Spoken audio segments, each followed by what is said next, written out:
क्या नौकरी के साथ साथ आप आर्थिक रूप से स्वनिर्भर हो सकते हो?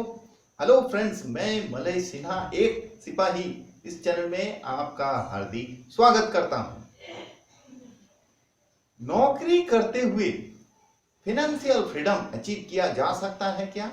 ये वीडियो उसी चीज के ऊपर आधारित है। दोस्तों, बड़े बड़े बिजनेस करके आप बड़े जरूर बन सकते हो। बिजनेस करना, अगर फिनेंशियल फ्रीडम बोलो या आप रिच बनने के लिए बोलो, तो बिजनेस करना एकमात्र रास्ता है। ये बात तो सही है। आप नौकरी करके एक्सेलेंट रिचनेस को अचीव नहीं कर सकते हो, क्योंकि वहां पर कुछ लिमिटेशन है।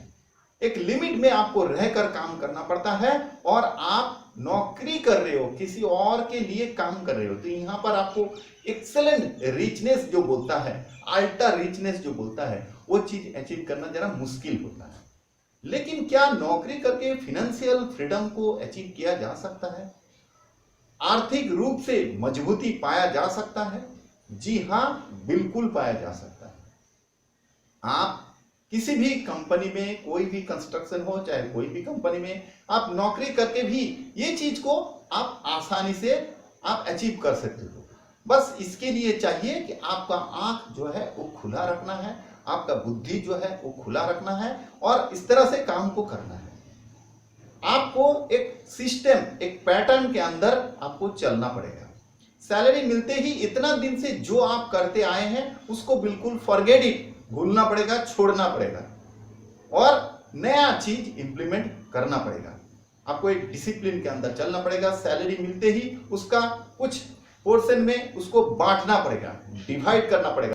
सबसे पहले ही सैलरी मिलते ही आप सबसे पहले आप एक परसेंटेज उसमें फिक्स कर लीजिए। एक 10% मिनिमम होना चाहिए, उससे आप आगे भी कर सकते हो, 15%, 12%, व्हाटएवर, लेकिन मिनिमम 10% होना चाहिए। ये आप खुद को पे करेंगे। उस अमाउंट जो भी आपका सैलरी है उसका 10% जो भी अमाउंट है उसको एक सेविंग में अलग से डाल के रखिएगा, जहां से निकालना नहीं है आपको। दूसरा, आपको 15% करना है कि ये फंड आपका कैसे हो जाएगा, ये फंड आपका फ्यूचर फंड होगा। आपका होम या जो भी ड्रीम है वो ड्रीम फंड होगा। और एक 5% का फंड रहेगा, ये हो गया इमरजेंसी कुछ चीज के लिए, वो आप उसको भी अलग से सेविंग में डाल दीजिएगा। तो तीनों को इस तरह से आप बांट दीजिएगा। उसके बाद जो भी आपके पास पैसा बच गया, इस चीज को आप रेकरिंग कॉस्ट, जो भी खर्चा आपका है, रेकरिंग एक्सपेंसेस, जैसे हाउस रेंट हो गया, इलेक्ट्रिसिटी बिल हो गया, मोबाइल बिल हो गया, बाइक का पेट्रोल हो गया, घर का राशन पानी, वेजिटेबल्स, जो भी खर्चा है, आप इन्हीं पैसों में आप उसको पूरा अच्छी तरह बजट बना के उसमें खर्चा कीजिएगा। तो ये जो हो गया आपका, ये जो बांट दिया, इसको अभी क्या करना है? इसी तरह चलते जाएगा क्या? नहीं, इससे कुछ नहीं होने वाला है।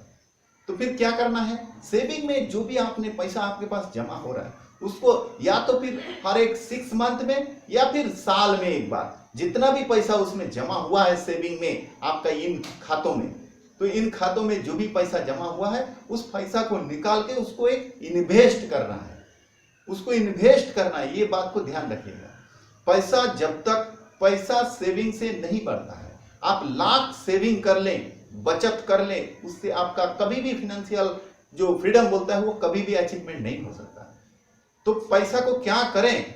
देखिए, पैसा लिमिटेड है, आपका सैलरी लिमिटेड है, तो आपको पैसा कैसे बढ़ जाएगा? तो पैसा जो भी आपने सेव किया है उसको इन्वेस्ट करना है और ऐसे जगह में इन्वेस्ट करना है ताकि उसका कंपाउंडिंग हो सके।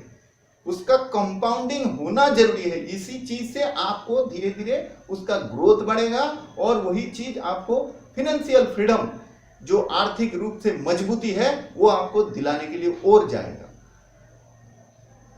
अब इसके लिए कौन सा तरीका है जिससे कंपाउंडिंग किया जा सकता है उस पैसे को, इसके लिए मैं अलग से एक वीडियो बना दूंगा। लेकिन फिलहाल मैं आपको इतना बताता चलूं, ये जो पैसा आपके पास आ गया है, जो सालाना एक बार जितना भी सेविंग खाते में था उसको सालाना एक बार उसको निकाल लीजिए, वहां से विड्रॉ करके, और उसी दिन उसको इन्वेस्ट करना है। इन्वेस्ट का प्लान आपको पहले ही कर लेना है।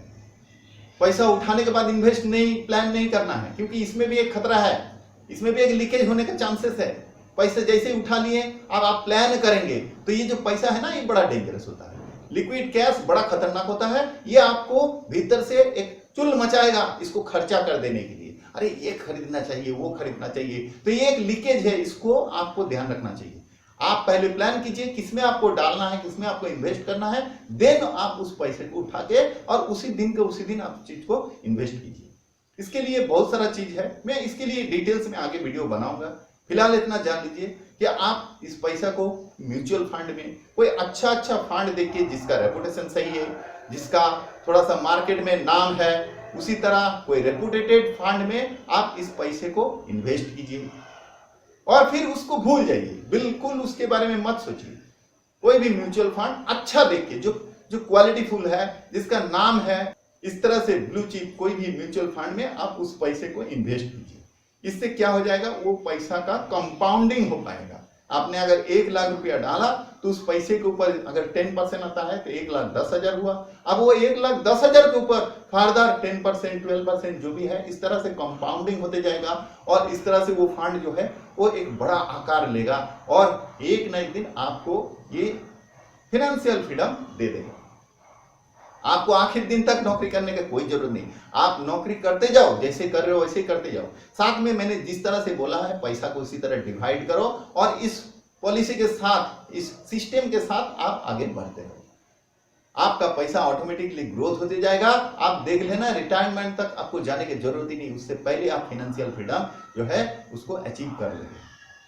तो वीडियो आपको कैसा लगा कमेंट करके जरूर बताइए। चैनल को सब्सक्राइब करके रखिए ताकि आने वाला दिन में और भी अच्छे वीडियो इस तरह से आपका मदद कर सके, आपको एक दिशा मिल सके।